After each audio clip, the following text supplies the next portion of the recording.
Bien, bonjour à tous. À ce webinaire consacré à l'identité sur le réseau, on va parler aujourd'hui de quelque chose, un terme un peu barbare, dont l'acronyme est IBNS 2.0.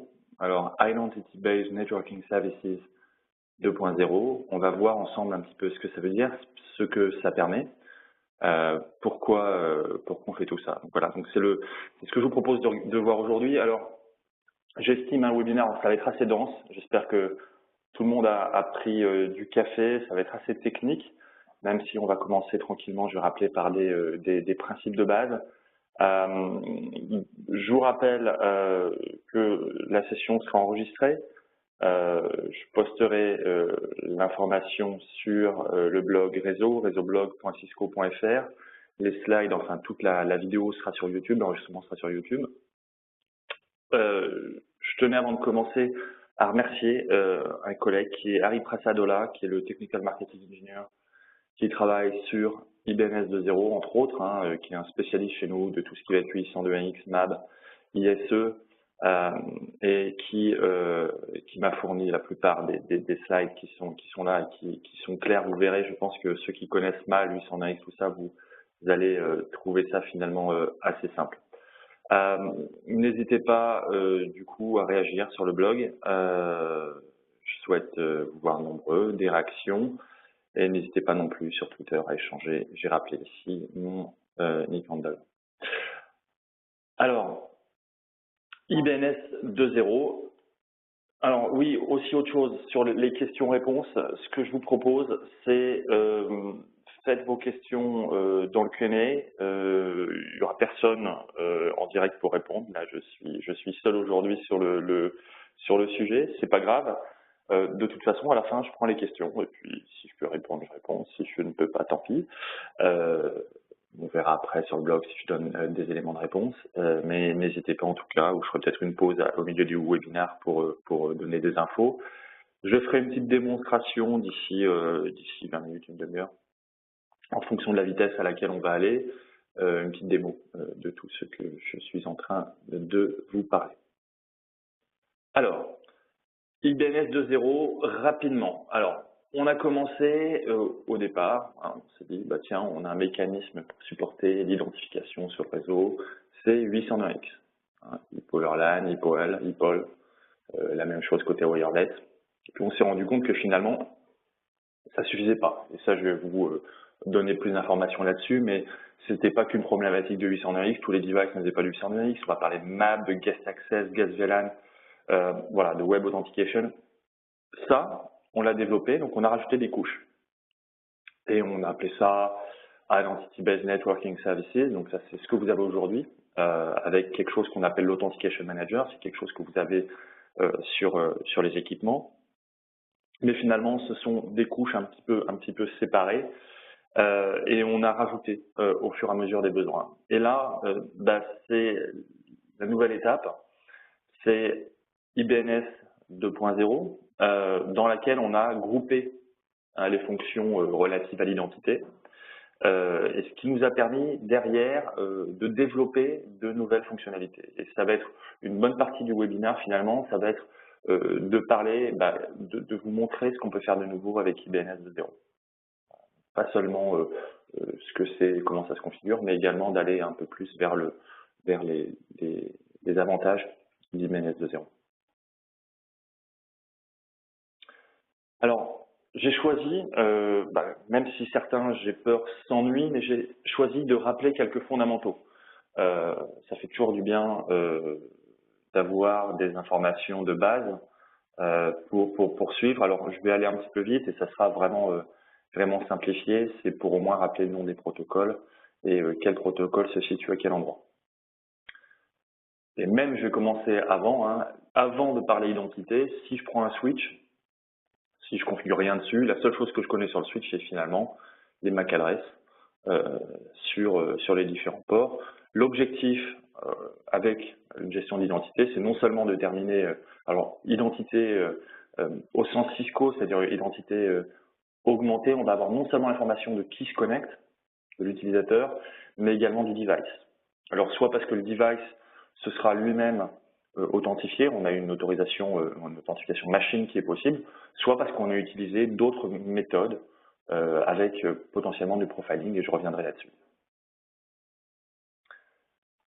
Les besoins de la gestion d'identité, c'est pas que de la sécurité. C'est pas juste de dire, ben moi je veux savoir que telle personne se connecte sur mon câble. Certaines entreprises l'abordent comme ça, en disant moi je veux savoir qui se connecte à mon réseau, etc. D'autres entreprises se disent, moi quelqu'un passe le portique de sécurité, de toute façon c'est pas tellement ça ma problématique. Ma problématique c'est que je veux pouvoir brancher quelque chose sur le réseau et auto-configurer. Hein. C'est-à-dire aujourd'hui finalement ce que je fais c'est que pour chaque device, eh bien je mets ma configuration statiquement avec voilà, une configuration de base, là, un VLAN, un voice VLAN, spanning report fast. Mais là, c'est vraiment l'idée de regarder ce qui se passe sur le réseau, profiler le device, de s'appuyer sur un serveur central, là ça va être ISE, Identity Service Engine, qui va pouvoir pousser finalement des règles de configuration sur le switch. Et finalement, moi, tous mes ports sont configurés de la même manière, et en centrale, je clique, je définis mes règles, et finalement, le réseau s'adapte en fonction de mes règles, s'auto-configure en fonction de mes règles. Donc, c'est pas qu'une question de sécurité, c'est une question également de simplification. Alors, certes, il faut travailler un petit peu, mais ça en vaut le jeu en vaut la chandelle, parce que derrière, bah, oui, on touche plus au réseau, quoi. C'est-à-dire, si demain on sait que tel type d'équipement, on veut changer de VLAN ou changer d'ACL, c'est un clic sur un serveur en centrale. Alors, certains qui sont des aficionados du blog et des webinars me diront peut-être oui, mais la dernière fois, Jérôme, tu nous as parlé d'autoconf. Et oui, autoconf, d'un point de vue sécurité, c'est la même chose, c'est que je branche des équipements et finalement, j'ai un profiling de l'équipement et j'applique automatiquement des règles. Hein. Donc, je mets une imprimante, je mets un point d'accès. Tout ça va tomber dans le bon VLAN basé sur des règles qui sont définies. Alors dans Autoconf, ces règles, elles sont définies localement sur le switch. Ça, c'est le premier point. Et le deuxième point, c'est qu'on va s'appuyer exclusivement sur du profiling. Là, dans une gestion d'identité, on va non seulement pouvoir définir des règles sur un serveur central, comme j'ai dit précédemment, c'est-à-dire on n'est pas obligé sur chacun des équipements à définir nos règles de connexion. Alors certes, ces règles, on peut les pousser depuis notre outil de management, mais là, eh bien, finalement, on est plus flexible dans la manière de gérer, parce que tout dépend de policies qui vont être déployées, qui vont être mises en œuvre sur notre serveur Radius.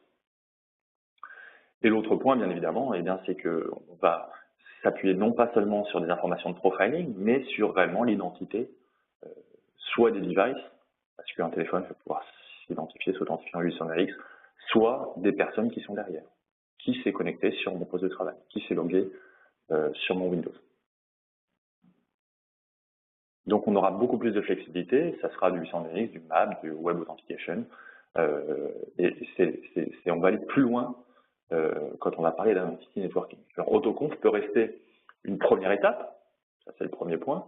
Et le deuxièmement, et ça j'avais commencé à en parler la dernière fois, c'est que finalement, Autoconf est intégré à tout ce qui est identity networking, et je vous en dirai quelques mots tout à l'heure, je vous donnerai des exemples, comment ces deux choses marchent ensemble. Alors comment on va s'identifier? Si je prends des individus, ils vont utiliser des mots de passe, des certificats, des tokens. Alors, quand c'est des devices, ça sera password ou certificate, plutôt certificate. Après, comment on va finalement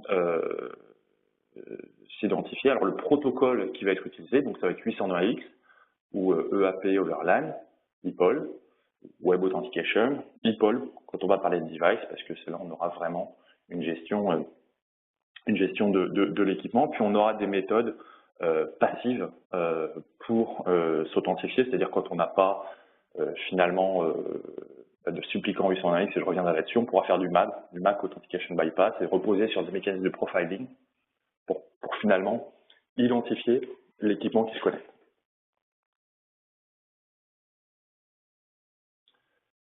Quelques fondamentaux sur 802.1x.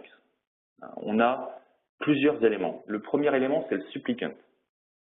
C'est finalement l'entité sur le poste de travail, sur le end device, qui va s'authentifier sur le réseau, qui va demander à avoir accès au réseau. On a l'authenticator, c'est l'équipement réseau qui lui doit donner ou pas accès. L'authentication server, c'est lui qui va définir les règles, c'est lui qui va avoir les règles. Et l'identity store, c'est lui qui va stocker finalement l'ensemble des personnes du réseau, l'ensemble des entités, des adresses MAC, des certificats, etc. Alors, quelques exemples, le supplicant, on a des supplicants qui sont natifs sur les systèmes d'exploitation, on a Cisco AnyConnect, côté Authenticator, les switches, les routeurs, les points d'accès, Authentication Server, Cisco ISE, ACS, on a FreeRadius évidemment, Network Policy Server côté Microsoft, et côté Identity Store, voilà, Active Directory, OpenLDAP, pour être plus connu. Donc voilà, ça vous donne une petite idée de qui fait quoi. Et maintenant, comment ces éléments vont parler entre eux? Le supplicant, qu'est-ce qu'il va faire? Il va avoir des credentials. Je vous ai dit, un certificat, password, un jeton, un token. Ces credentials, qu'est-ce qu'il va faire? On va les encapsuler dans un message EAP. Le message EAP, c'est un standard, Extensible Authentication Protocol, qui va nous permettre, on a plusieurs parfums d'EAP en fonction de si on utilise des certificats, des passwords. Donc on a plusieurs types d'EAP qui vont nous permettre de s'adapter finalement à chacun des modes d'authentification. Et on a la sécurité derrière qui va être associée. Ce message EAP, c'est pas quelque chose qui se route ou qui se switch. Donc c'est là qu'arrive 820X ou HIP Overlay. Je prends mon message EAP et je le transmets dans une trame Ethernet. Là, pour l'instant, c'est que du niveau 2. Évidemment, je n'ai pas pour l'instant d'accès au réseau. J'envoie un message, une adresse de destination bien connue qui va être récupérée par l'authenticator. L'authenticator, ce qu'il fait, il enlève l'information, il récupère le message EAP et il encapsule cette information, ce message, dans un paquet Radius. Et le paquet Radius, lui, là, on va travailler au niveau IP. C'est-à-dire, là, le switch va discuter avec le serveur d'authentification en IP, et c'est là qu'intervient le protocole Radius. Le serveur d'authentification récupère la demande initiale, va finalement regarder dans l'Identity Store si on correspond, si la MAC adresse est bonne, si le user existe dans l'Active Directory. On trouve la bonne personne, OK, le serveur d'authentification répond, tout va bien, j'accepte, un IP success qui arrive à l'authenticator et qui est transmis derrière, là on récupère le message et on renvoie au supplicant. Et finalement, c'est là que le port est autorisé, ou bien évidemment, il n'est pas autorisé si l'authentification échoue. Alors, c'est un petit peu plus complexe que ça au niveau des échanges. On a un petit peu plus de paquets, on va monter des tunnels chiffrés, etc. C'est juste ce slide pour vous montrer, pour vous rappeler, avant d'aller plus loin, où se situent les différents protocoles dans la chaîne. Quand on va parler Radius, quand on va parler 820X, à quel endroit on va être. Alors, je vous ai dit, on a différents moyens de s'authentifier, des passwords, des certificats, des tokens. Alors, en pratique, qu'est-ce qui va décider du choix? C'est-à-dire, si aujourd'hui on veut se lancer dans le 820X, est-ce que j'utilise des passwords, des certificats? Plusieurs points qui vont être importants, c'est que finalement, quel niveau de sécurité je veux? Ça, c'est le premier point. Et puis, comment je vais distribuer ces credentials? Si je dois mettre en place des certificats, comment je vais envoyer, je vais positionner mes certificats sur les postes de travail ou des tokens, etc. Bon, des tokens pour l'authentification 820X, on le voit assez rarement, c'est plutôt pour de l'accès distant. Bon, une recommandation.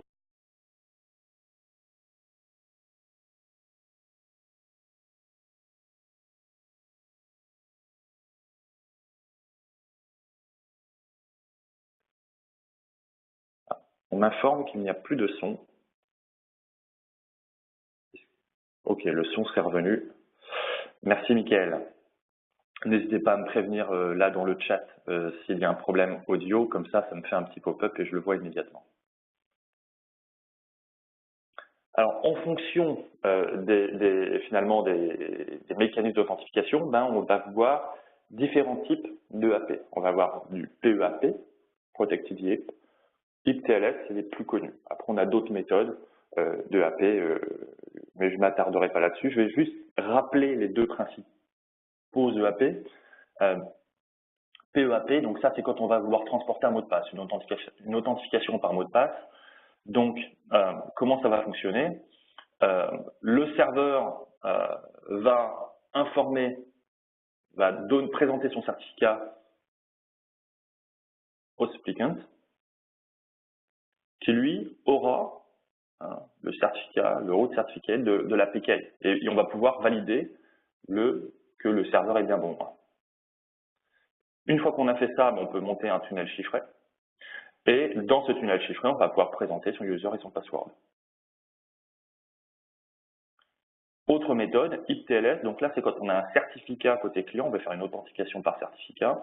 Ben, on fait une chose qui est très logique, le serveur présente son certificat, on peut le valider parce qu'on a le certificat root de la PKI, et le client va lui aussi présenter son certificat, et là également on va pouvoir le valider. Une fois qu'on a fait ça, bon, on a la connexion. Alors c'est un monde qui est vraiment, il y a de l'innovation. Là je vous ai présenté deux types de AP, il y en a plusieurs. Vraiment, la dernière que j'ai trouvée, c'est Join over Key Exchange, avec vraiment la possibilité d'incorporer la crypto sur le câblage et l'authentification, une authentification forte par empreinte digitale. Alors on va s'appuyer sur MaxEC notamment, support 10100, il travaille sur le 10 gigabit Ethernet.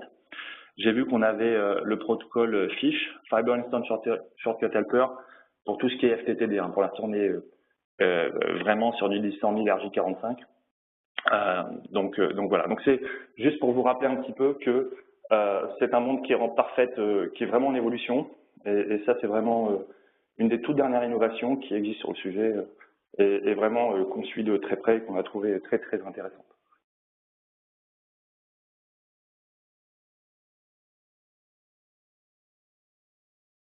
Alors, MAC Authentication Bypass. Qu'est-ce que c'est? On va parler de MAB. MAB, le point c'est le suivant, c'est que tout le monde n'est pas forcément capable de faire du 802.1x.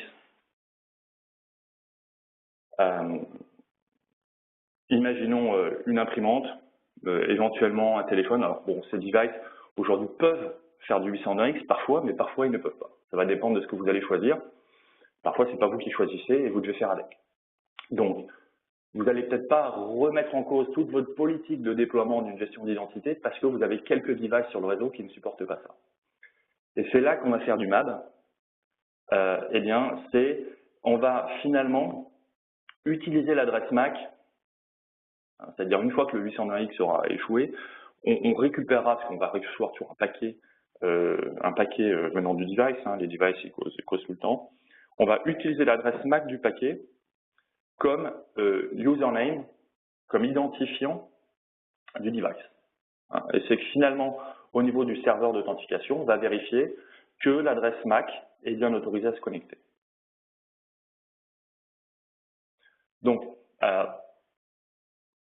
le point intéressant quand on va se lancer dans du MAP, c'est qu'on va on va essayer de créer une base de données des adresses MAC validées. Alors, comment on va la récupérer? On a plusieurs méthodes, on va la construire au fur et à mesure.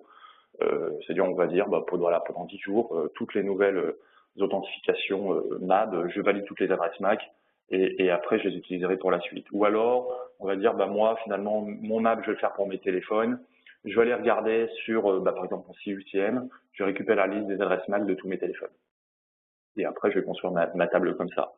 Ou alors, le service des achats connaît parfaitement, est capable de me fournir un tableau Excel avec toutes les adresses MAC de tous les devices présents sur le réseau, et je vais pouvoir utiliser cette information. Donc, le point dans le MAB, c'est que souvent, voilà, on attend un timeout 801X pour commencer le MAB. Donc, ça peut retarder un peu les connexions. Quand on va faire du MAB, et ça c'est vraiment quelque chose, une innovation Cisco, c'est on ne va pas forcément se contenter de l'adresse MAC. On aime bien consolider l'information avec le type de device qui se connaît. Ok, j'ai une adresse MAC qui correspond à un téléphone, mais je vais peut-être vérifier que le device qui se comporte réellement comme un téléphone. Pourquoi? Parce que le CDP, le LLDP, les informations dans le DHCP correspondent à ce que m'enverrait normalement un téléphone. On va pouvoir faire du profiling. Le profiling, on va le faire avec Device Sensor. Alors, on a plusieurs moyens de le faire. Hein. C'est soit finalement au niveau d'ISE, parce que là c'est vraiment ISE qui va avoir cette capacité de profiling. Eh bien, c'est ISE qui va récupérer le DHCP, qui va récupérer CDP, qui va récupérer des informations, qui va faire du polling. Là, ce qu'on propose, c'est d'avoir un profiling fait au niveau du switch. C'est le switch qui va récupérer le CDP, le LLDP, le DHCP, les adresses MAC de chaque device, et qui va envoyer les informations à ISE dans un paquet Radius Accounting. Et l'intérêt, c'est que du coup, dans le protocole Radius, on n'a pas seulement, je veux dire, les informations de l'identité de la personne qui se connecte, ou son identité, son adresse MAC, mais également, on va pouvoir transmettre, via le même protocole, et ça rend la solution beaucoup plus scalable, des informations sur l'identité du device qui se connecte. Bah, tiens, je te donne l'adresse MAC d'un téléphone, et en plus, le CDP, le LDP, le DHCP, MAC qui va avec. Maintenant, ISE, fais ton profiling, utilise l'information du profiling pour regarder tout ça. Bon, alors, c'est supporté depuis pas mal de temps. Alors là, on a découvert, j'ai vu un petit bug sur la dernière version, la 3.7, où c'était cassé. Donc, c'est bien connu, ça sera corrigé. Donc, pour ceux qui utilisent ça aujourd'hui, upgradez pas en 3.7. Attendez la 3.7.1 qui va sortir très prochainement.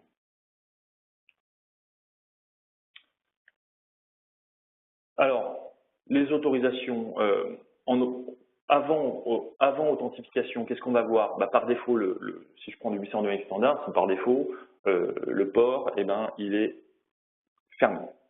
Hein. Il est fermé avant et après, il est ouvert ou fermé. Ce qu'on va avoir, on va avoir la possibilité de dire, bah, nous, même avant authentification, bah, on va laisser le port ouvert. Authentification open, ou alors on va le laisser ouvert avec une ACL.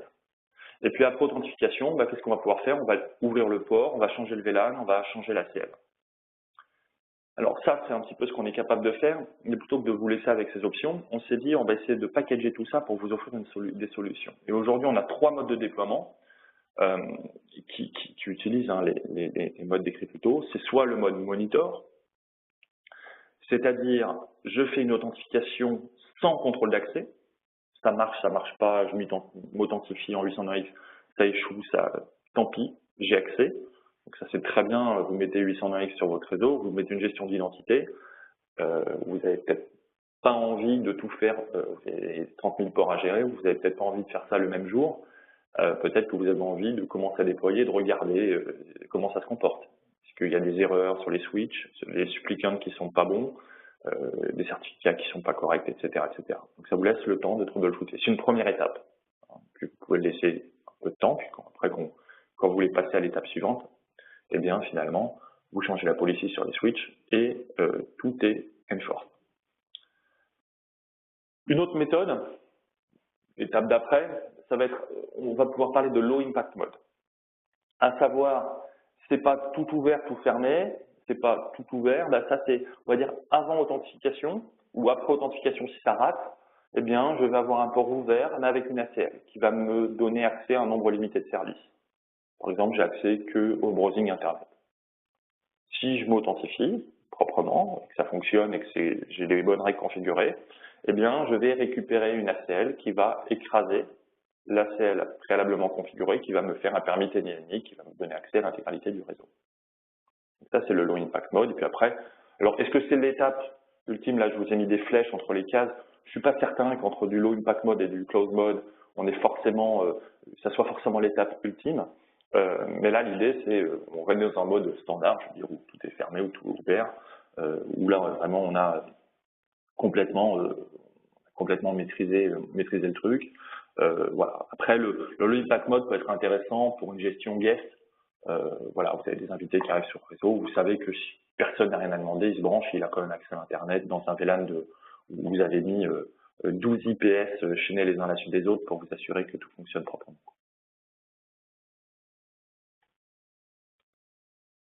Voilà, donc ça, c'était l'introduction. à l'identité, les briques techniques. Là, on va rentrer dans le vif du sujet, IBNS 2.0. Alors, pourquoi on fait IBNS 2.0? On a des devices, hein. C'est pas qu'une problématique de 800X, et c'est pour ça que j'ai passé du temps sur mon introduction. On ne fait pas que de 800X, on a différentes méthodes et on va avoir une flexibilité dans ce qu'on veut faire. On va parler de MAB, Web Authentication, pousser des autorisations, des downloadable ACL, des VLAN, mais bien d'autres informations. Et finalement, on a commencé avec, et c'est ce qu'on a aujourd'hui, hein, qui fonctionne très bien, mais c'est ce qu'on appelle l'Authentication Manager. C'est le moteur d'identité qui est largement utilisé aujourd'hui. Ben, finalement, on a une brique 802X qui va pouvoir faire des choses, une brique MAP qui va pouvoir faire des choses, une brique Web Authentication qui va pouvoir faire d'autres choses, et tout ça plus ou moins chaîné les uns après les autres en fonction de priorités qu'on aura mis sur l'Authentication Manager. Alors, le fait d'avoir empilé des couches, finalement, ça nous limite. C'est normal, hein, c'est l'évolution des choses. Si on a les besoins, on empile. Mais là, on comprend qu'on a besoin de quelque chose de plus structuré, hein, avec des mécanismes d'identification, des résultats, des choses qui sont sur le serveur, des choses qui sont sur le switch. Il faut que tout ça puisse marcher ensemble. Et là, on va parler non pas de Authentication Manager, on va parler de Access Session Manager. On va vraiment parler de session. Une session, sur un switch, j'ai un port d'accès, j'ai 12 devices, 12 MAC adresses, 12 sessions. C'est ça la session. Donc le switch, il va travailler en mode session. Rien à voir avec TCP. Quand vous entendez session, maintenant, il faut bien comprendre session au niveau connexion. Alors, tout ça, hein, finalement, le fait d'avoir ajouté un peu de glue, eh bien, ça nous permet d'accélérer le développement. Et ça, je vais vous en parler un petit peu tout à l'heure, des nouvelles fonctionnalités.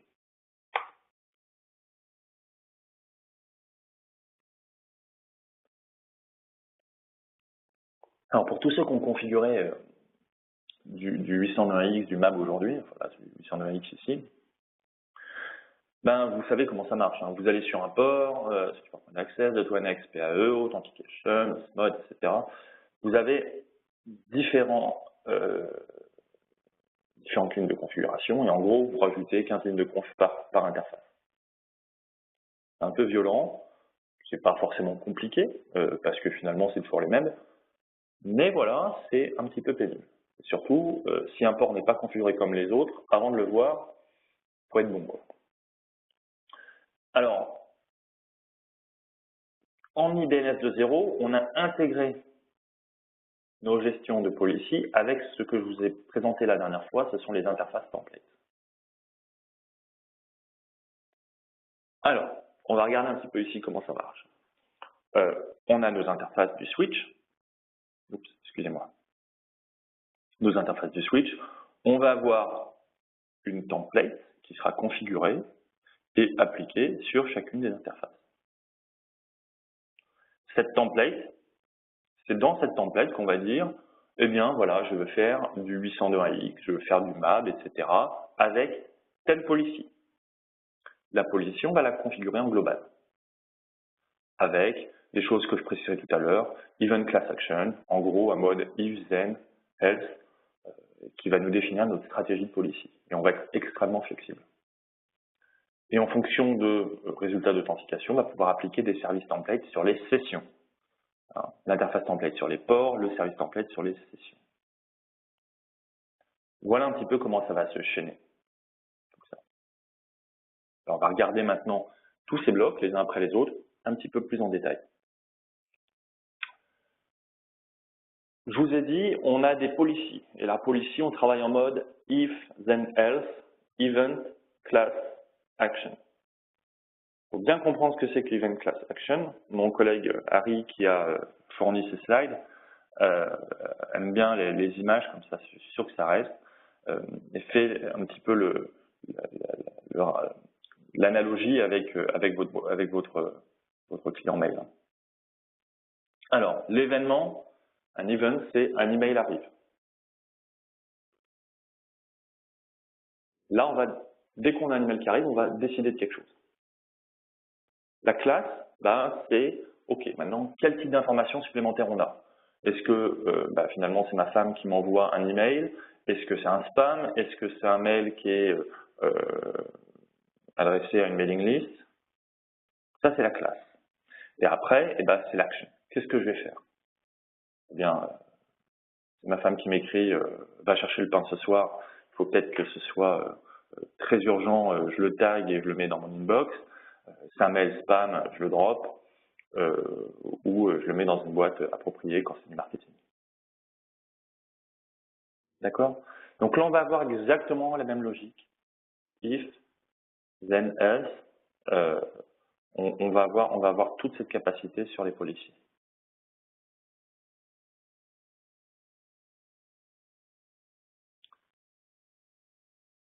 Alors, là, on rentre un peu plus dans le détail. Et ça va être une policy qu'on va avoir au niveau 800x. Alors, un event, ça veut dire que la session commence. En gros, j'ai une adresse MAC qui apparaît sur un port. Class always, c'est-à-dire tout le temps. Eh bien, je vais chercher authentifiant 800x. Event, j'ai un échec d'authentification 800x. Alors, soit la raison, c'est parce que mon serveur AAA est down, et dans ce cas-là, je vais arrêter le 801x et je vais autoriser le port. Soit j'ai pas de réponse, et là, je mets dans le gaz VLAN. Soit j'ai un échec 801x, et là, je vais mettre aussi dans le gaz VLAN. Ça, c'est une stratégie que vous pouvez avoir. Vous pouvez faire plus ou moins ce que vous voulez. Alors ça, c'est bien gentil. En pratique, ça vous donne le truc de droite, là, et vous voyez que voilà, ça change. J'allais dire, ça paraît compliqué, ça change, avec une gestion de policy map, event, et puis après, vous avez vos classes qui sont là. Vous avez une policy map, vous pouvez faire différentes policy maps sur le switch, appliquer différentes policies de type control. On n'est pas dans des policy maps COS, on est vraiment dans des policy maps de type control, control subscriber même, dans lesquels vous allez définir vos classes. Donc là, vous avez event session start match all. D'accord, donc c'est ça. Class always, authenticate using .1x. Event authentication failure, match first, on va pas tout faire, on va prendre le premier. Class, est-ce que triple I down? Alors on aura pris soin à un autre endroit de définir ce que c'est que la classe triple I down, c'est quand le serveur d'authentification ne répond plus, d'où j'arrête le 801x et j'autorise, etc., etc., etc.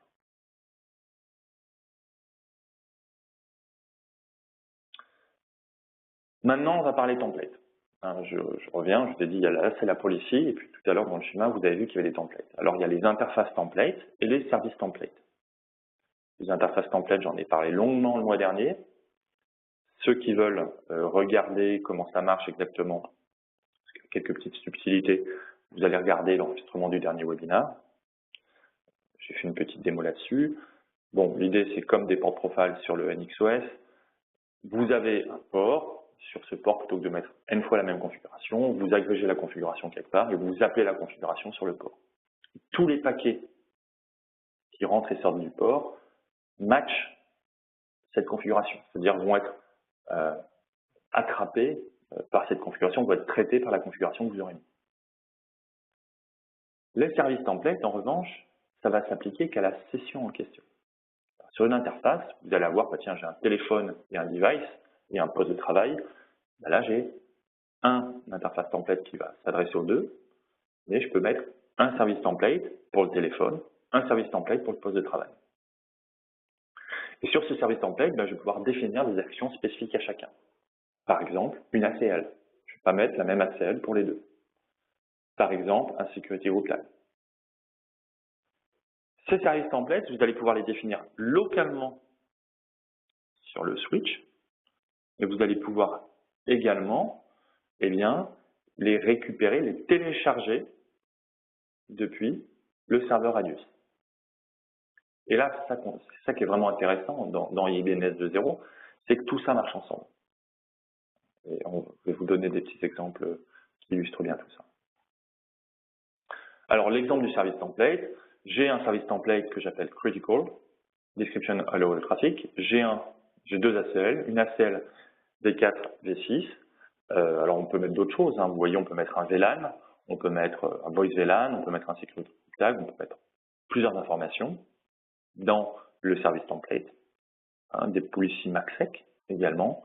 Voilà. Ça, vous allez pouvoir les créer sur le switch et dans l'authentification, hein, vous allez pouvoir, le serveur Radius va pouvoir dire, bah, écoute, moi, je te demande d'appliquer le service template. Ça tombe bien, il est défini sur le switch, et là, on va pouvoir appliquer la configuration. Alors, certains vont me dire, bah, avant, c'était super, finalement, j'avais mon service template, j'avais mes attributs qui étaient poussés par le serveur Radius, pardon, maintenant, je suis obligé de définir tous mes templates localement sur le switch. Super, quoi. Où est l'innovation? Alors, on n'est pas obligé de configurer le template sur le switch. S'il n'est pas présent sur le switch va aller récupérer les attributs associés au template. Donc ça, c'est le premier point. Ce qui est intéressant, c'est que ça va nous permettre d'avoir de la granularité, de la flexibilité dans ce qu'on va faire. Vous allez le voir tout à l'heure, cette possibilité de gérer des templates comme ça, des services templates, localement ou à distance, là, finalement, ça va nous permettre d'avoir de la flexibilité, qu'est-ce qui se passe quand tel serveur est down, etc. etc. L'autre point qu'il faut bien comprendre, c'est que je vous parle d'IBNS 2.0 et je vous parle de service template, je ne suis pas du tout obligé de travailler sur des services templates pour être dans le mode IBNS 2.0. Autrement dit, je peux très bien dire, eh bien moi, je change ma configuration, j'apporte de la flexibilité, mais les services templates, je suis pas là. J'ai mes règles qui existent, ça me pousse mes AVPR directement, ça me va très bien. J'ai pas besoin de configurer quoi que ce soit sur le switch, j'ai juste besoin d'agréger un peu ma configuration et de simplifier 2-3 trucs. Parfait, vous le faites. Et puis voilà, c'est pas une obligation de faire des services templates. Hein. Je veux absolument qu'on décorrèle ces deux points, mais bon, voilà, ça c'est quand même une innovation, c'est que les deux marchent ensemble. Si jamais le service template, il n'est pas défini, et du coup, j'ai une petite erreur sur mon slide que je corrige immédiatement. Si jamais mon service template, il n'est pas défini localement sur le switch, sur l'authenticator, ben, qu'est-ce qu'on va faire? On va aller le télécharger sur le serveur Radius. On va les télécharger, on va récupérer après les attributs, les AVPR, inclus dans le service template défini sur le serveur d'authentification. D'accord? Ça, c'est exactement comme on fait avec une downloadable ACL. C'est-à-dire on récupère l'information, tiens, by the way, applique cette ACL, et après le switch va demander à la télécharger. Pousse pas l'ACL, c'est le switch qui vient la chercher. Alors, je ne vais pas m'attarder sur ce qu'on fait côté CF, côté ISE, quand vous allez définir votre authorization profile. Aujourd'hui, vous donnez un nom, un type d'accès, puis après vous définissez vos règles, le VLAN, etc., etc. Et vous avez une petite case qui est apparue dans ISE 1.2 qui est Service Template. Aujourd'hui, vous la cochez pas. Si vous la cochez pas, sachez que c'est ça que ça fait. Au lieu, finalement, de répondre avec les attributs les uns après les autres, ce que vous allez faire, c'est que vous allez répondre au switch en lui donnant le nom du service template qui est là. Et après, le switch, s'il ne l'a pas configuré lui-même, viendra aller chercher les attributs.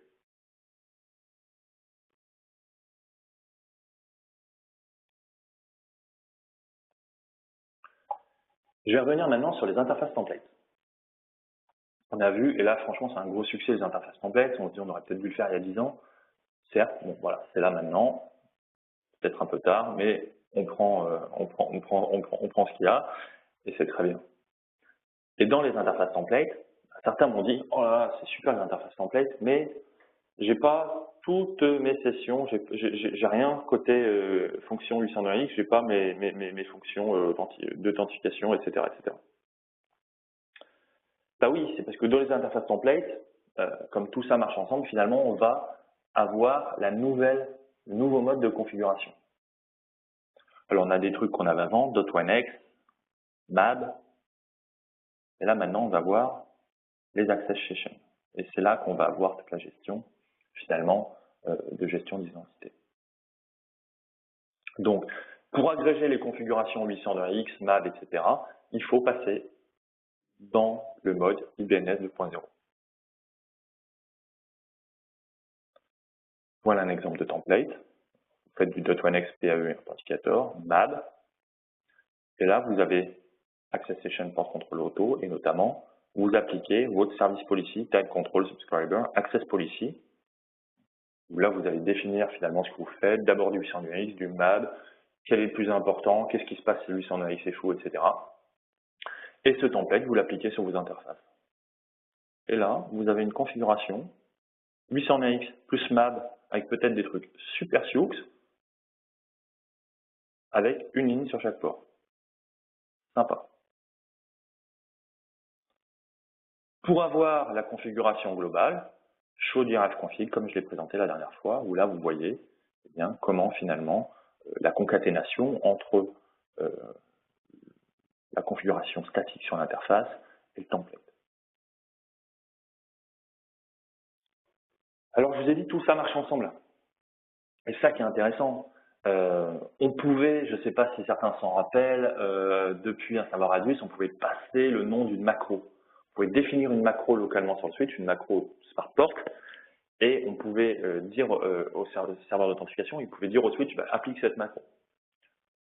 Bon, on a vu la difficulté des macros, et c'est pour ça qu'on allait vers les interfaces templates. Eh bien, ça tombe bien, on peut continuer depuis le serveur Radius, c'est-à-dire applique tel template. J'ai ma template qui va dire statiquement sur le port fait du 801x, du MAB, etc., etc. Et après, bah, comme on le ferait en autoconf, on va appliquer dynamiquement parce qu'on a reconnu que c'était tel type de téléphone ou un device de vidéoconférence, etc. On a reconnu ça sur le serveur Radius.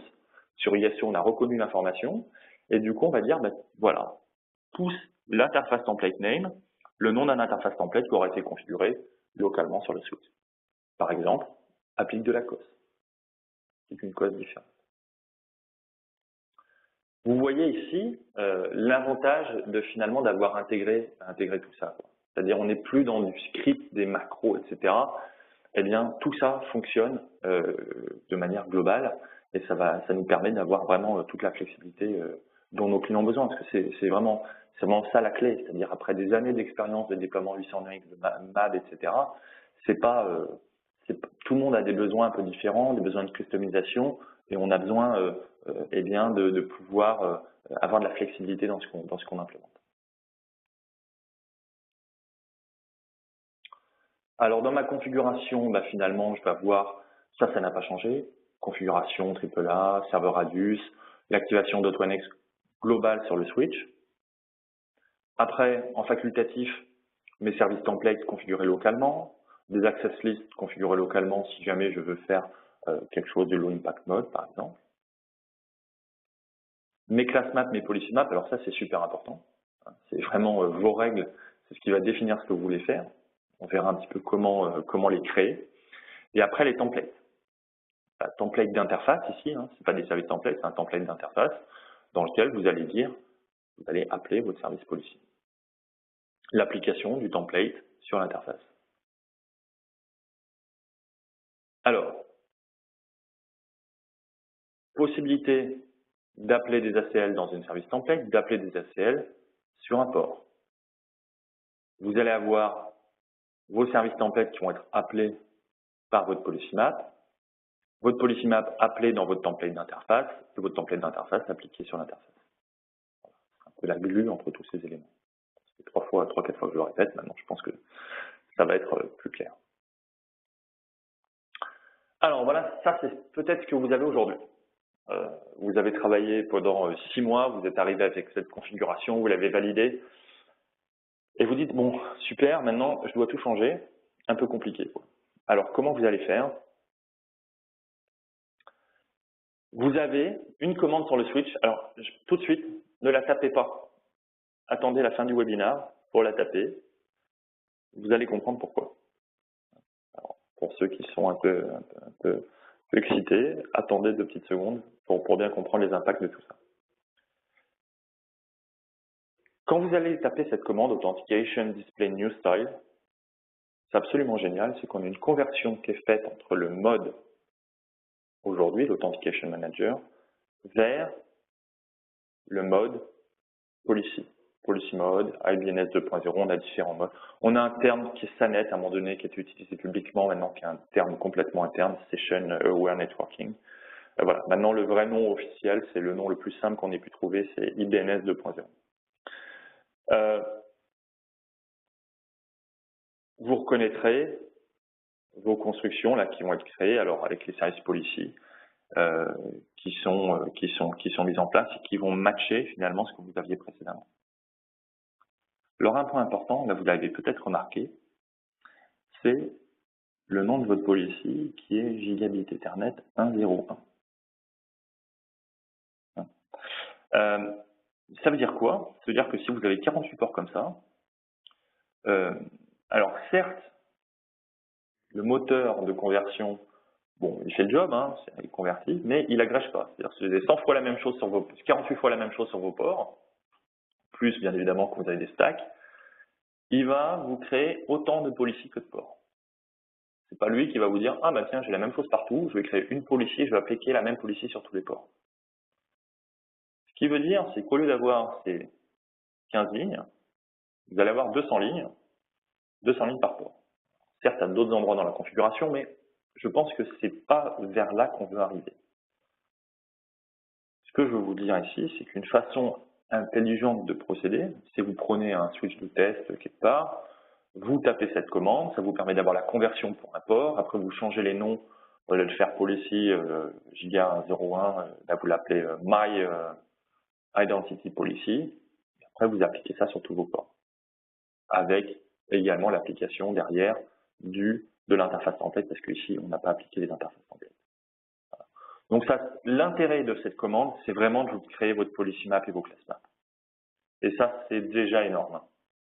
C'est déjà énorme. Un autre point, c'est que vous pouvez dire Authentication Display New Style, et après vous pouvez revenir en arrière. Attention, vous revenez en arrière, sauf si vous avez rebooté en même temps, sauf si vous avez changé quoi que ce soit en mode New Style. Dès que vous passez en mode New Style, vous changez la moindre configuration, vous ne revenez plus en arrière. Allez-y doucement. Le changement est important.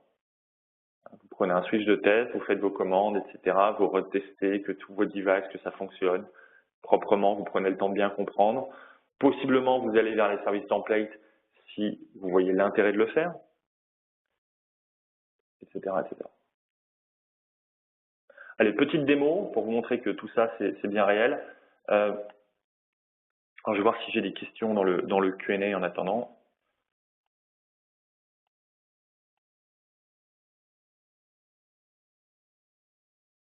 Comment se passe l'autorisation d'un PC connecté à un IP phone? Question de Benjamin. Eh bien, quand un PC va être connecté à l'IP phone, en fait, le switch va voir l'adresse MAC du PC et on va créer une session pour ce PC-là avec les mêmes mécanismes qui vont rentrer. Est-ce qu'on va faire du 802.1x? Oui. Est-ce qu'on va authentifier la machine, le user? On va avoir toute cette flexibilité et possibilité et on va appliquer sur cette session des attributs. Un VLAN, une ACL, etc. D'accord? Je vais vous montrer ça d'ailleurs tout de suite sur ma petite démo. Alors, une démo très simple. Est-ce que vous arrivez bien à voir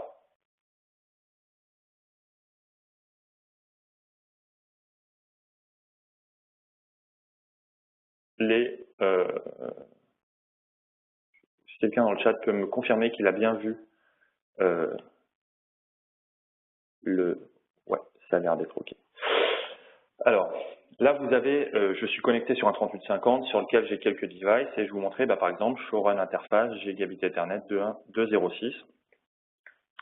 Voilà, alors sur ce port, j'ai quoi? J'ai une access list, pre-out, qui en gros qui me dit tu fais du DHCP et j'ai interdit à toutes les communications internes.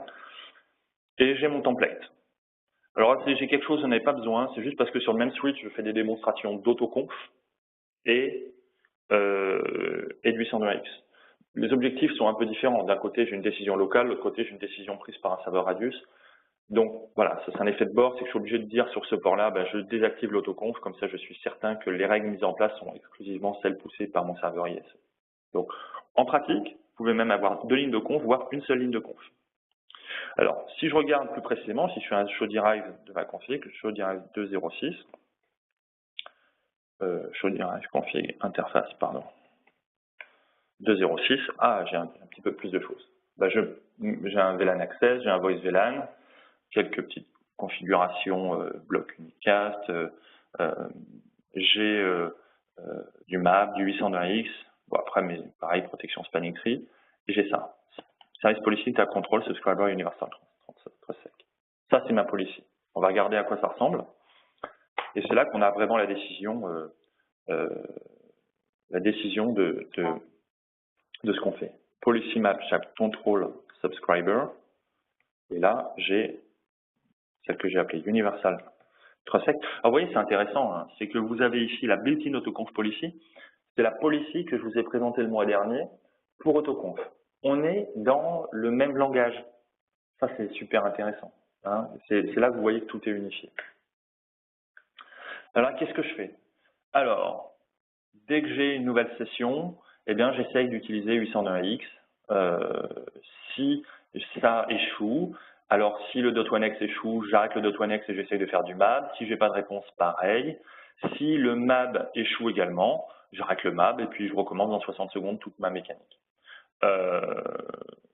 Si je trouve un nouvel agent 802.1x, c'est-à-dire que si je découvre qu'il y a quelqu'un qui veut faire du 802.1x, même si j'ai fait autre chose avant, eh ben, j'arrête le MAB et je fais une authentification 802.1x. Et si j'ai du succès, bon, ben, je vais essayer d'appliquer un service template qui est le Default Link Stack Policy Should Secure, qui va me dire, essaye de faire du MACSEC, de chiffrer les communications sur le lien. Voilà. Après, si je regardais ce qui est authentifié sur mon device, Show Access Session Interface GI 2.0.6. Voilà. Et là, on voit que j'ai 2 sessions sur l'interface, l'une qui fait du MAB, l'autre qui fait du .1x. Là, c'est mon domain voice, c'est mon téléphone, data. J'ai mon PC qui est derrière. Vous pouvez d'ailleurs regarder ça, Show Device Classifier Attach Interface GI 2.0.6.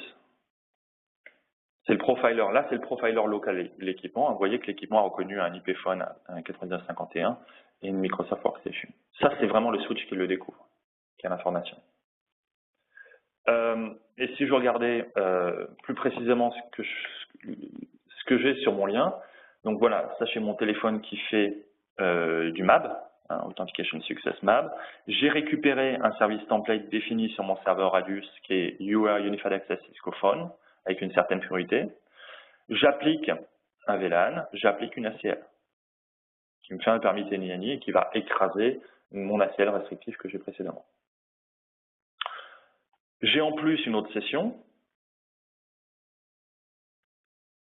où là, je fais du .1x. Là, j'ai une autre security group tag, un autre VLAN, une autre ACL. Et je passe ça dans le domaine data. J'aurais pu pousser d'autres informations, comme un nouvel interface template qui va changer la COS, etc. Je vois que c'est Jérôme Durand qui se connecte, je lui mets tout en priority queue parce qu'il faut vraiment que son trafic soit prioritaire. Ça, je peux le faire. Voilà, je m'arrête là sur la démo. Alors si je peux vous montrer les class maps, showrun partition class map pipe, un petit pipe S contrôle. Comme ça, vous allez voir que les class maps de type contrôle. Voilà, donc quand vous avez .1x fail dans une classe hein, de ma policy précédente, en fait, derrière, vous avez ça qui était présent. Vous avez un match méthode .1x, match result type, méthode .1x, etc., etc. Donc vous avez plusieurs, tout ça là. Ce qui est intéressant, c'est que ça va être configuré automatiquement quand vous allez faire votre conversion. Pour être franc, moi j'avais une ancienne configuration qui me faisait tout bien, sur laquelle j'avais passé 2 mois à la faire fonctionner très très bien. Enfin, et en fait, même pas ça, c'est j'avais copié un configuration guide TrustSec qui permettait de tout faire. Je l'avais validé. Derrière, j'ai fait une conversion, ça marche, ça a marché. Je vais revenir sur mon PowerPoint. que quelqu'un peut me confirmer que les slides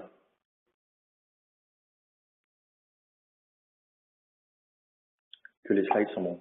Ok. Merci beaucoup. Je continue. Alors, je vous ai dit, c'est génial, IBNS 2.0, ça va nous permettre de faire des petites choses en plus. Alors, juste, je vois qu'il est 11 h, on va s'arrêter vers 11h30. J'ai mis 1h30 environ. Donc voilà, vous allez, je pense que ceux qui veulent arrêter maintenant auront eu l'information principale. Là, maintenant, on va s'ouvrir un petit peu les chakras. Pour l'instant, je vous ai présenté cette brique-là. Et maintenant, on va essayer de regarder tout ce que j'ai mis en bas dans les petites bulles bleues.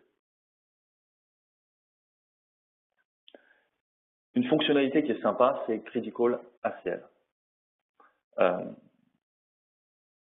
On va pouvoir dire, avant authentification, alors ce qu'on fait aujourd'hui, on va faire le low impact mode. Avant authentification, on a une ACL très restrictive. Quand on a un succès sur l'authentification, eh bien finalement, on va autoriser tout. Mais voilà, il y a des points où, je ne sais pas, sur un site distant, vous avez vos serveurs Radius qui n'est plus joignable. On a la possibilité, aujourd'hui, dans l'Authentication Manager, de mettre un critical ou un authorization fail VLAN ou des choses comme ça. On a déjà des possibilités. Si on veut placer une ACL, et c'est ça qui intéresse pas mal le client, c'est de dire finalement mon low impact mode me plaît bien, la gestion par ACL me plaît pas mal, eh bien je vais continuer à utiliser ça et changer l'ACL si jamais si jamais mon serveur AAA n'est plus joignable. Aujourd'hui, pour le faire,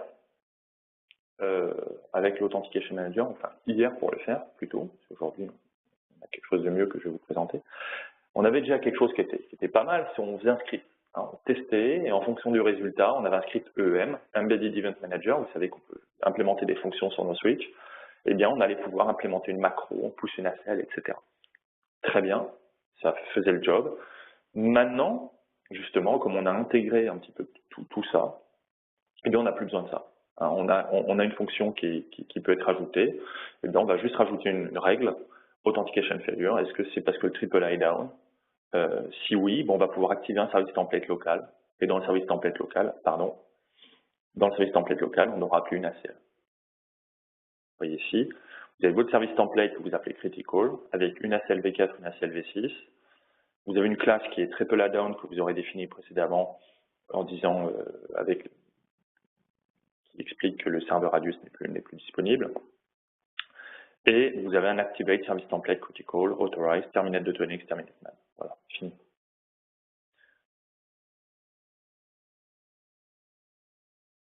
Petite flèche si vous n'avez pas vu où ça se situe. Et notamment les ACL et bien évidemment les ACL derrière qui sont créés.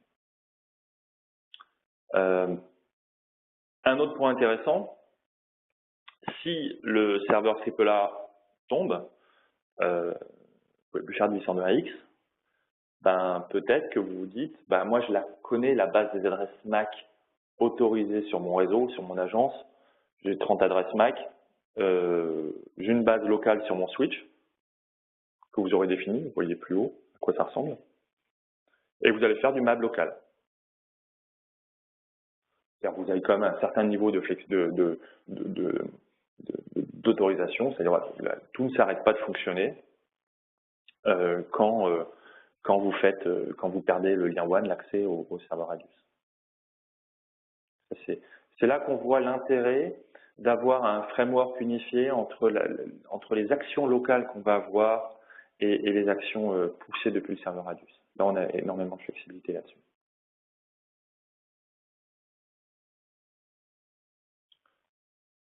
Alors, un autre point également, c'est que généralement sur l'authentification, on va définir un ordre. On va d'abord dire, on va commencer par essayer de faire du .1x et du MAB ensuite. La conséquence de tout ça, c'est que finalement, le MAB, on va mettre un petit peu plus de temps. On va attendre d'avoir un échec de 801x pour commencer à faire du MAB. Alors, en pratique, je vais commencer par la théorie. En théorie, on peut mettre un order d'authentification, commencer par faire du MAB et après faire du 801x avec une priorité plus importante, un authentication priority plus importante pour le .1x. C'est-à-dire, on commence par faire du MAB, mais si le .1x arrive, il prend la main. On a vu que ça marchait pas très bien, c'est pas ce qu'on recommande. Là, on va pouvoir le faire avec des classes. Hein, vous avez vu que dans nos règles d'authentification, on va pouvoir définir des ordres et des priorités. Authentication using .1x, priorité 10, using map, priorité 20. Et on fait les deux en même temps. Du coup, chacun, on a une authentification simultanée finalement de tous les devices du réseau. Attention, hein, c'est-à-dire quand vous branchez un port, si vous avez 40 machines derrière, ça vous fait 40 requêtes d'un coup. Un autre point qui est permis grâce à IBNS 2.0, ben c'est vous allez avoir peut-être différents types de serveurs Radius. Des serveurs Radius qui vont gérer le 801X, des serveurs Radius qui vont contenir la base des adresses MAC que vous allez utiliser pour faire du MAB. Ben là, vous pouvez le faire sans difficulté en disant, ben voilà, authenticate using .1x, AAA authentication list, et vous mettez votre liste de serveurs. Pour le MAB, vous allez faire une autre authentification, utiliser un autre type de serveur que vous aurez défini préalablement.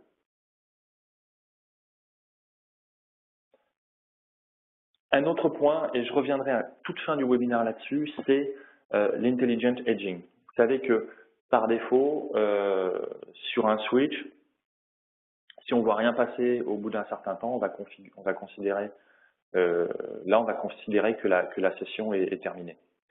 Ben, le problème, c'est que si un device ne parle pas, on a des devices qui ne parlent pas, généralement les devices ils parlent quand même, mais il y a des exceptions où l'imprimante en mode veille par exemple, elle ne va plus parler.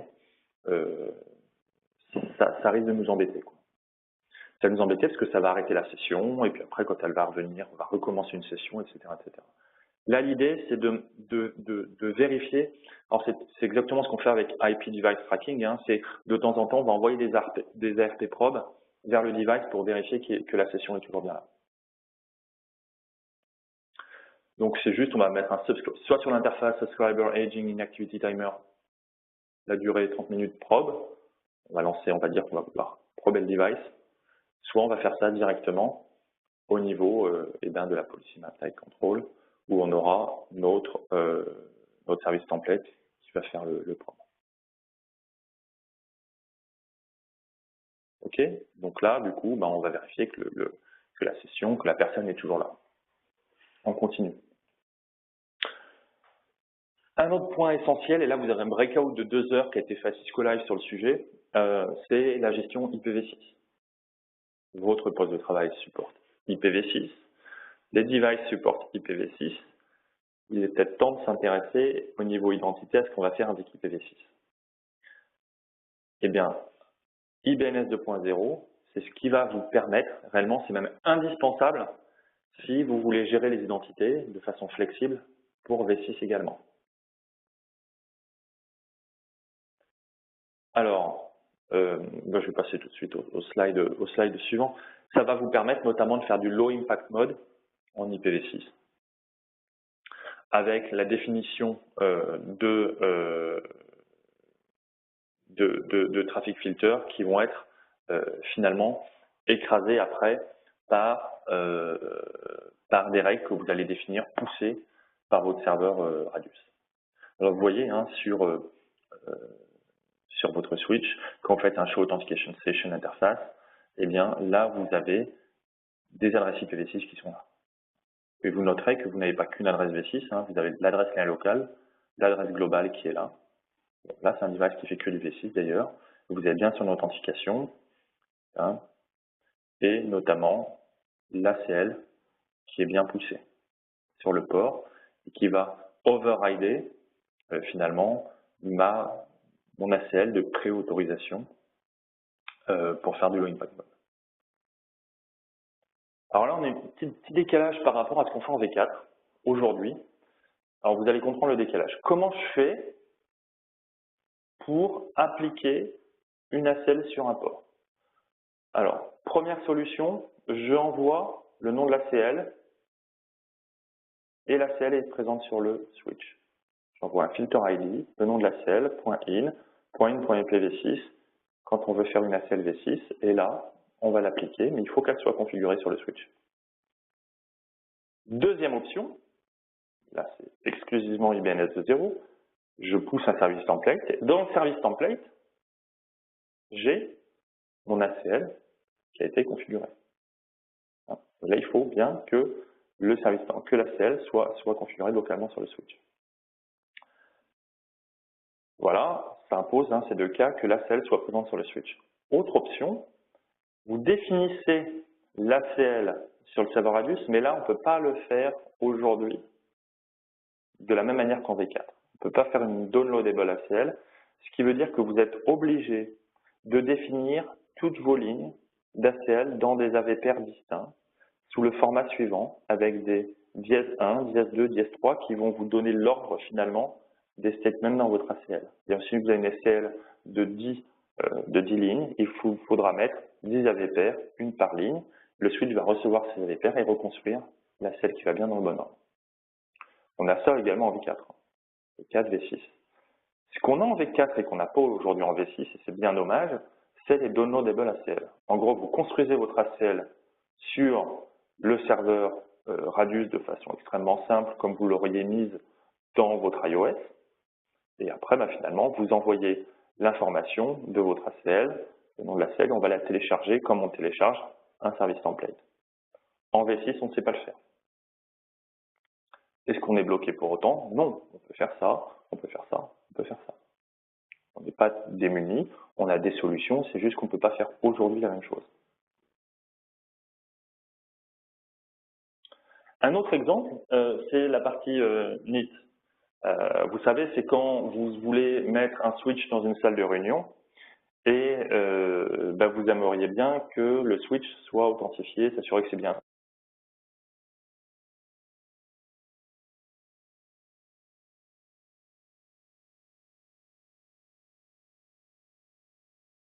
certificat, par exemple. Ah, on m'informe qu'il y a encore plus de son. J'attends 2 petites secondes. Bon, le son est revenu. Donc je répète rapidement. Alors désolé pour le problème, je me mettrai. Alors là, je ne sais pas d'où ça vient, mais je vais essayer de régler ça. C'est peut-être parce que je suis connecté en VPN sur un lab qui me permet de faire les démonstrations. Enfin, peu importe, j'essaierai de résoudre le point pour la prochaine fois. NIT, on va l'utiliser quand on va avoir un switch, là c'est le switch de la salle de réunion qu'on va vouloir authentifier. Et c'est le switch qui va être le supplicant. Il va présenter un certificat, ou un password, plutôt un certificat pour un switch. Et on va demander à valider qu'il est bien authentifié sur le réseau. Alors voilà, le problème, c'est qu'on a notre port qui va être en mode access. Et quand on va faire du NIT, qu'est-ce qu'on va faire en fait? Le serveur Radius va dire, OK, ce device c'est un switch, un device traffic class c'est un switch. Et en fait, ça va appliquer une macro interne, ça c'est une fonction qui est déjà présente dans l'iOS depuis pas mal de temps, qui va changer le type de port, qui va passer le port en mode trunk. Alors, je sais pas où vous avez l'information, voilà, switch port, excusez-moi. Ah voilà, le port est passé en mode trunk. Je suis allé un peu vite sur les slides. Vous voyez, donc ça m'a changé ma configuration. Ça peut être gênant, changer des configurations. Ça peut être gênant d'appliquer des macros, c'est pour ça qu'on a fait autoconf. Et là, justement, qu'est-ce qu'on va faire? On va faire quelque chose d'un petit peu plus malin. C'est au lieu d'appliquer une macro built-in sur le switch, on va tout simplement faire un interface template qui va me pousser, qui va me configurer le port en mode trunk. Et c'est le serveur Radius qui va me pousser l'interface template, qui va me dire, tu actives le template NIT, et le template va s'appliquer sur l'interface, et le port ne sera plus en mode access, mais il sera en mode trunk. Par contre, la running ne changera pas. Même avantage que pour autoconf, on ne change pas la running. Ce qui fait que quand on enlève le template poussé dynamiquement parce qu'on débranche le switch, tout ce qui était là précédemment reste. On garde le show derived configuration qui nous permet de voir exactement ce qui se passe.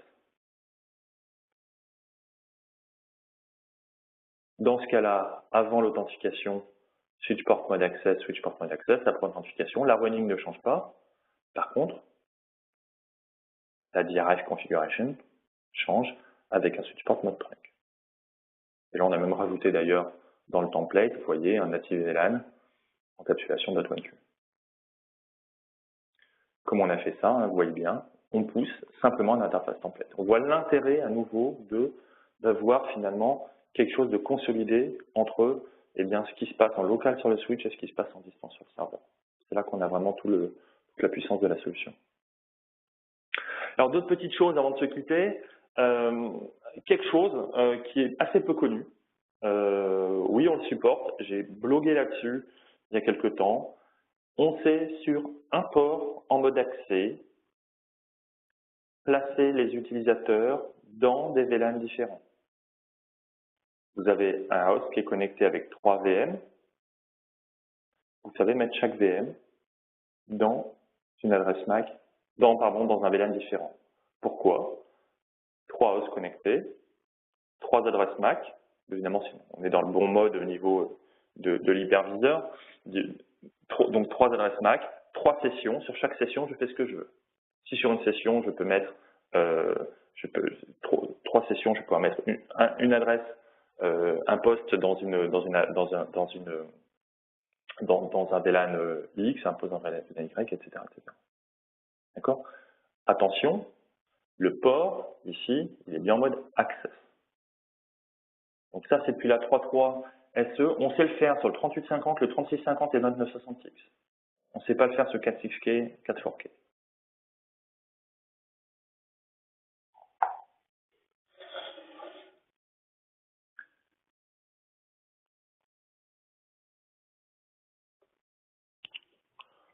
Autre point, bon voilà, on avait une fonction qui permettait de dire, voilà, moi j'autorise les imprimantes, mais j'autorise les imprimantes exclusivement en MAB hein, si on les branche sur les bons ports qui sont déjà placés dans un bon VLAN. On avait la possibilité précédemment de faire, d'envoyer dans des requêtes MAB l'access VLAN dans un attribut. Là, on a étendu un petit peu la chose pour le faire ça sur plus que du MAB. On faisait ça pour du MAB, là on sait le faire pour du 802.1x. On sait envoyer, et ça c'est une fonction access session, donc c'est vraiment au niveau de la session, des attributs, et on va pouvoir dire, bah, t'envoies le VLAN ID. Alors en fait, on sait faire beaucoup plus de choses que ça, parce que c'est dans ces commandes-là qu'on va définir si on va envoyer les informations sur le DHCP, les informations sur le CDP, sur le LLDP, etc. Et on continue de développer pour... Enfin, l'idée, c'est toujours la chose suivante. Hein. C'est qu'il y a le device, il y a le serveur d'authentification, il y a ISE. On veut que le device donne un maximum d'informations à ISE pour qu'ISE puisse prendre la définition la plus complète qui soit, la plus précise. OK? J'ai vu qu'il y avait une question, je répondrai à la fin si j'en suis capable. Voilà. Donc dans notre règle, hein, on va pouvoir définir si le tunnel private group ID, donc si le VLAN égale trusted area, alors je vais pouvoir faire telle ou telle fonction. Donc là, vous voyez, hein, avant on le faisait pour le MAB, là l'idée c'est on l'étend. C'est l'avantage de grouper tout ça. Là c'est le dernier point, ça j'ai une petite parenthèse avant de se quitter. C'est un problème, il y a plusieurs clients qui ont été confrontés à ce problème. C'est l'IP Device Tracking qui est plus ou moins activé par défaut maintenant sur iOS, qui permet au niveau du switch en continu d'aller vérifier que le device à l'autre bout est toujours là. Alors, on va s'en servir notamment pour éviter le vol d'adresse, c'est-à-dire j'ai un device qui est silencieux. Enfin, on veut éviter que quand un device soit silencieux, qu'un autre device arrive et puisse usurper son adresse MAC. Éventuellement son adresse IP et bien d'autres. Donc, c'est quoi? C'est le switch va envoyer des probes ARP vers ce device. Et en fait, on a un souci. On a un petit souci qui est idiot, c'est qu'on a deux protocoles qui existent. On a l'IP Device Tracking qui existe, et puis on a un truc qui s'appelle un Duplicate Address Detection, Address Collision Detection, je crois en termes Windows, ou IP Collision Detection. C'est documenté dans l'RFC, puis on a un bon doc là-dessus. Quand on va faire du DHCP, en fait, sur Windows, on va quand même valider que personne d'autre n'a la même adresse sur le lien. Et on a un souci parfois, c'est que ce host-là, il va vérifier sur le lien, il va vérifier si quelqu'un a la même adresse, et en même temps, il y a le switch qui va envoyer sa probe. Et là, Windows se dit, mince, il y a quelqu'un qui fait une requête, qui fait la même requête que moi, donc ça veut dire qu'il y a deux hosts qui essayent en même temps de vérifier si quelqu'un d'autre a la même adresse. Et là, on arrête le process, on a un petit message Windows qui nous dit, attention, il y a un conflit d'adresse. C'est pas un problème, voilà, c'est juste voilà, deux choses qui ne marchent pas ensemble. Et qui malheureusement, ça va être difficile d'arrêter un IP address conflict chez Windows et leur demander de changer de protocole. Et comme chez nous, voilà, IP address detection, l'IP device tracking, c'est quelque chose d'assez important, assez difficile de changer. Mais bon, on a évolué. Alors bon, ça c'est les ressources très très bien documentées. Quelques clients qui ont eu des petits soucis. Alors ce qu'on savait faire, on savait changer le délai, on savait dire aussi, tu utilises la SVI sur le switch. Alors ça voulait dire quoi? Ça voulait dire qu'il y a 50 VLAN, il fallait que j'ai 50 interfaces VLAN, donc chaque 50 SVI sur le switch, une par VLAN utilisable par les clients. C'était pas l'idée forcément de rajouter 50 adresses sur chaque switch. Un petit peu compliqué. Alors maintenant, ce qu'on a, c'est on a un truc qui s'appelle IP Device Tracking Probe Auto Source. C'est nouveau depuis la 3.6. Je vous conseille d'investiguer ça.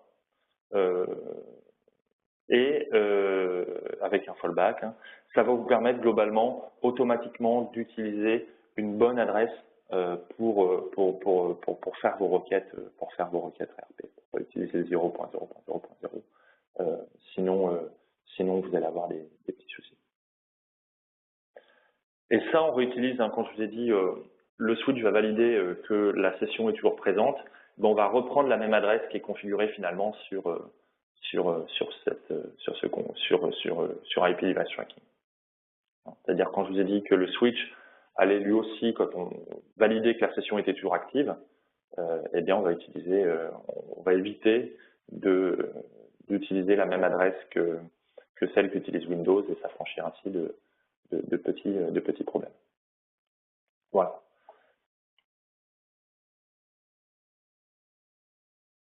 Allez, pour les irréductibles qui sont encore présents, encore connectés, comment je vais troubleshooter tout ça? Ah ben là, déjà, la commande de base, c'est le show access session interface details, ce que je vous ai présenté tout à l'heure. C'est exactement la même chose qu'avant, sauf que on a changé le nom, c'est plus show authentication session, c'est show access session. Rien de très compliqué pour le moment.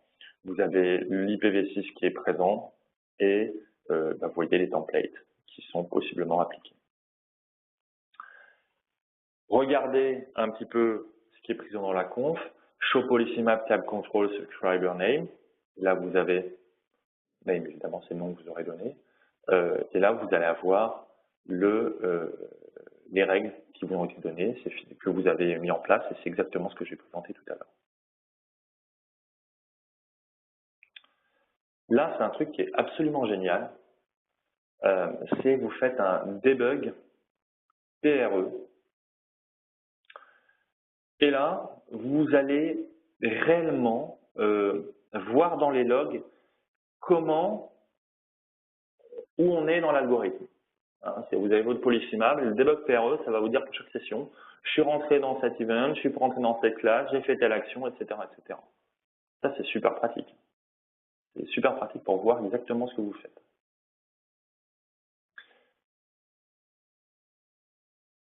Je vous laisse ça pour référence.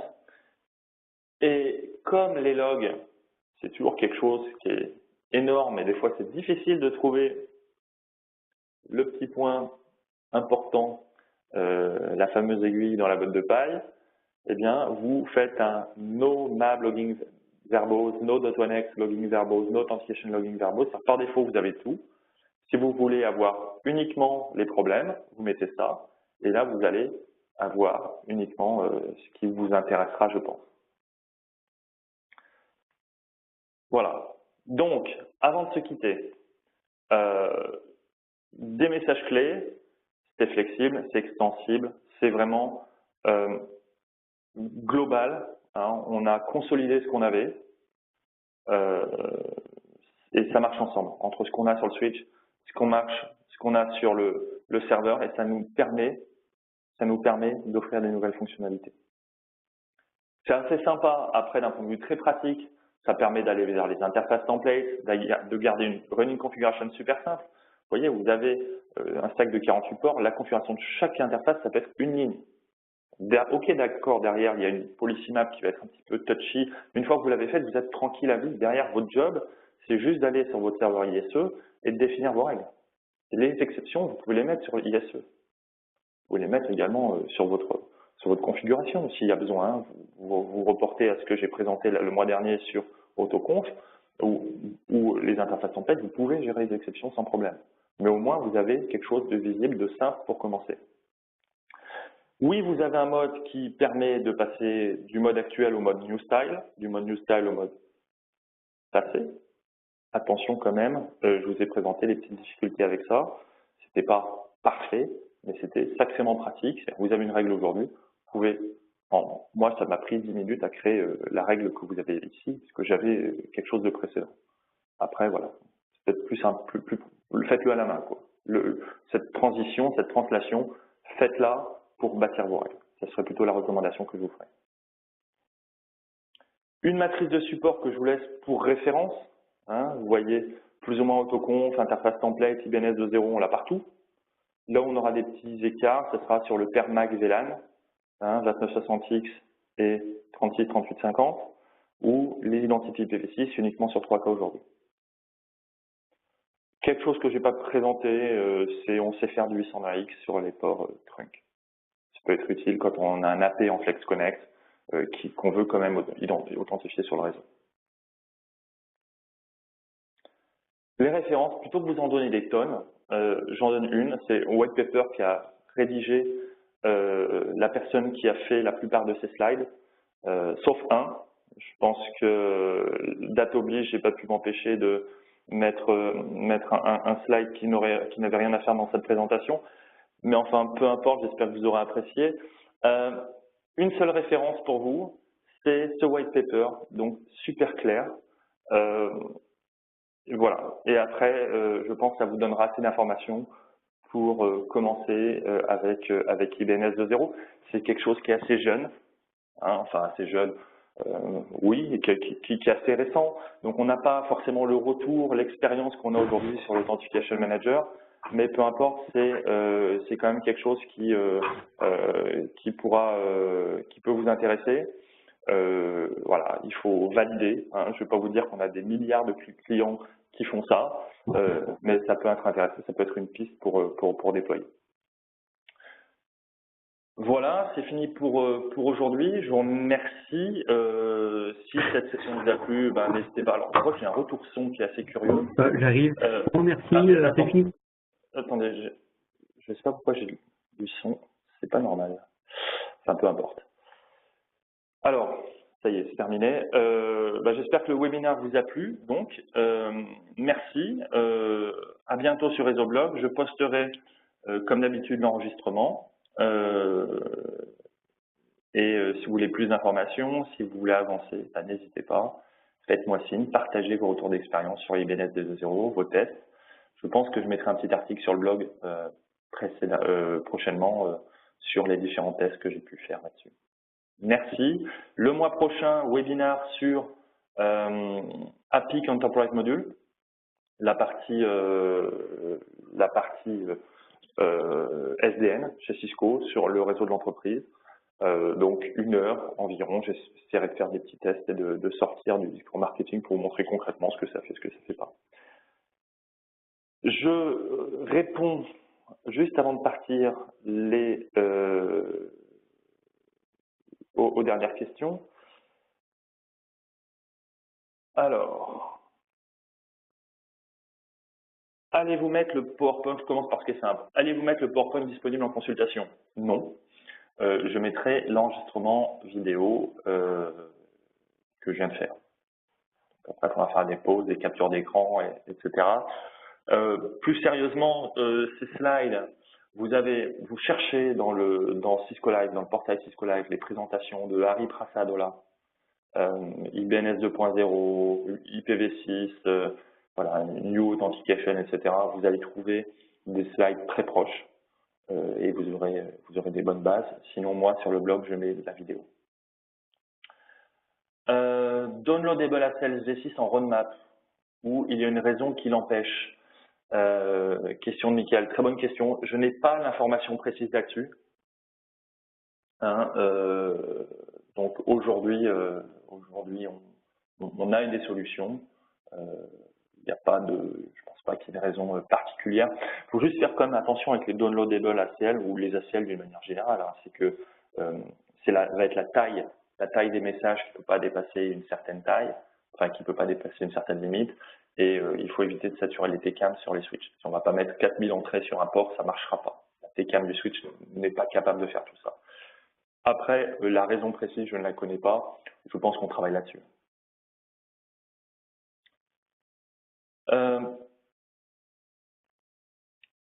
Une question. Ah oui, intéressant.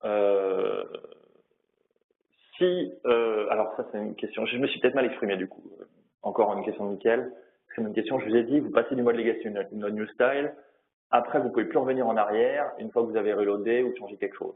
La question de Mickaël, c'est qu'est-ce qui se passe si jamais, 2 mois après, je me rends compte que faut que je change quelque chose.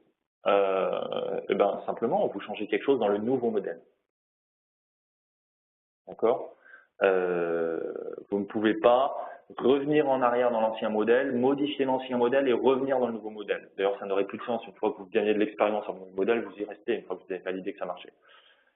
Vous pouvez utiliser cette conversion vraiment pour passer dans un data stable aujourd'hui, pour comprendre un petit peu, pour construire votre trame de départ sur le nouveau modèle.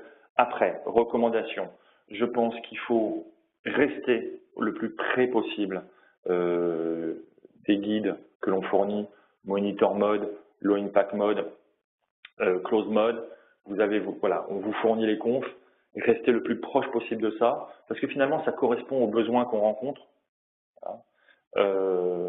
Et c'est là que vous aurez le plus de succès sur vos déploiements. Puis après, évidemment, Critical MAD, Critical ACL, etc. En fonction de l'état du serveur radius, vous pouvez rajouter, ça c'est juste une classe map, une nouvelle classe, non, une nouvelle classe, pardon, que vous allez pouvoir rajouter et ça fonctionnera très très bien. Voilà. Plus d'autres questions? Bien, écoutez, merci à tous. Passez une excellente fin de journée et à bientôt sur Réseau Blog. Au revoir.